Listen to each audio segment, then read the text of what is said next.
You're 10. You're running. The ground shakes under your bare soles. A deep, subsonic thud in your chest, like something massive is drumming the earth from below. The mammoth has turned. The smell hits you. Musk, wet wool, hot blood steaming off its flank into the frozen air.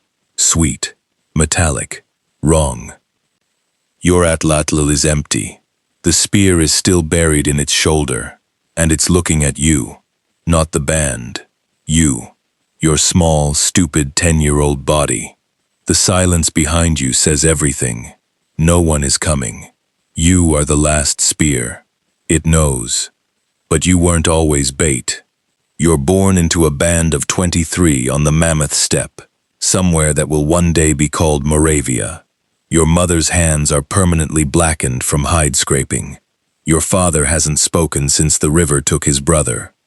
That's the family. That's all you get. The band's law is simple. Everyone feeds the group, or they walk you into the cold. No surplus, no mercy, no retirement. You sleep under a roof of mammoth ribs lashed with sinew, and you learn early that the world is built from dead things. Age 4. Your brother Dren comes back from his first drive hunt. His left hand is wrapped in a bloody hide, 3 fingers gone. He doesn't cry. He sits by the fat rendering pit and stares at the flames, and the smell hits you.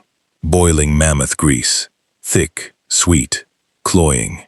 Like rancid butter sealed in a closed room, it fills your nose, your throat, your hair. You will never get that smell out, not ever. Age 9. The blizzard takes 4 hunters in a single night, and suddenly your small hands are the hands they've got. Grass shoves an atlatl into your chest, barrel-chested. A frozen dead jaw finger he gnaws like a pipe. He points at the tundra. You run. 3 weeks. Every dawn. Barefoot in crust snow. Your soul's split. The frozen air stings the raw flesh underneath. Your lungs burn. Your legs shake. Grash walks behind you, silent. If you stop, he just stops too, and waits, and the cold does his work for him. You keep running. Then the first kill. A mammoth calf, separated from the herd at a river crossing, mired to its belly in freezing mud. You grip the atlatl. Your hips snap. The spear flies past what your arm could manage alone. A sharp, dry crack, like a knuckle breaking. The flint point hits. Not deep enough. You go in again, and again. 4 thrusts. The calf screams. A sound like a child gargling. You don't sleep for 2 nights. Grash watches you shake. Good, now you know it's not clean. Congratulations, you're a hunter now. Your reward is a lifetime smelling like a slaughterhouse, because mammoths remember faces. Specifically, yours. You had dreams once. Maybe you wanted to carve the little bone horses Dren used to make. None of that matters now. You killed something that trusted the ground to hold it. Next year, the ground won't hold you either. Age 13. First real drive. And by real, I mean the kind where the mammoth picks who dies first, usually the smallest. The band funnels a bull toward a bog using fire and noise. You're on the flank. The closest position, the one they give to the small ones because small ones are expendable. The bull breaks the line. It turns. You dive. Its foot lands where your skull was. You hit frozen ground. Your left shoulder pops out of its socket, white pain. You bite your tongue until you taste copper. Then you grab your arm, brace it against a rock, and shove it back in. No one stops to help. The hunt continues. You finish the day with a dead arm. Grash nods at you, like you passed a test. You didn't pass. You survived. Different thing. That night, Yeva resets your shoulder properly. She's the band's hide worker, 2 years older, a scar across her nose from a flint napping accident.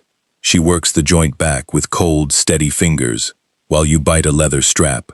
She says nothing. You say nothing. But she's there. She'll be there for 6 years.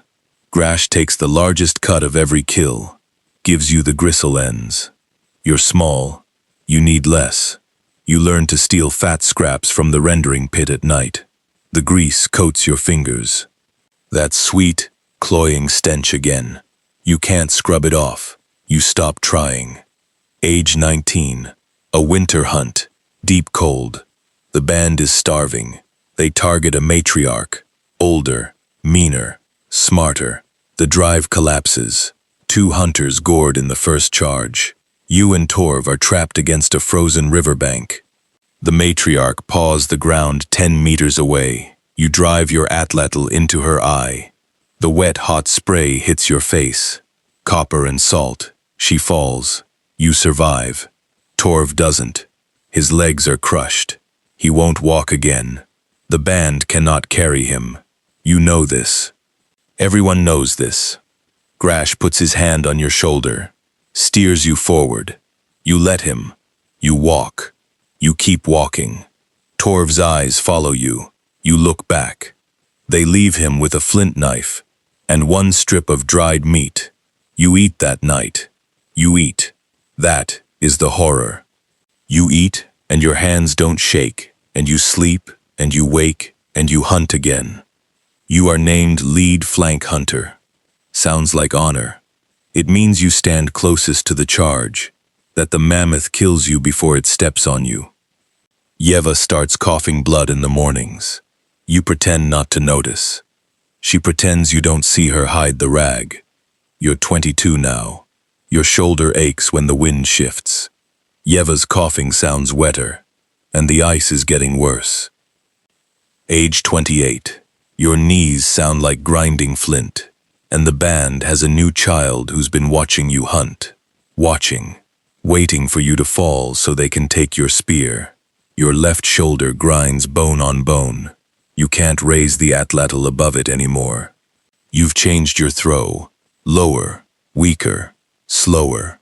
Your lungs rattle with cold that never fully leaves. You are 28, and your body is 60. Late winter. The band is desperate. Your lead flank. The target is a young bull. The drive works. You throw. The spear hits true. Under the rib cage. 3rd intercostal space. But the bull doesn't fall. It turns. It comes for you. You brace. The impact hits your ribs. 3 crack.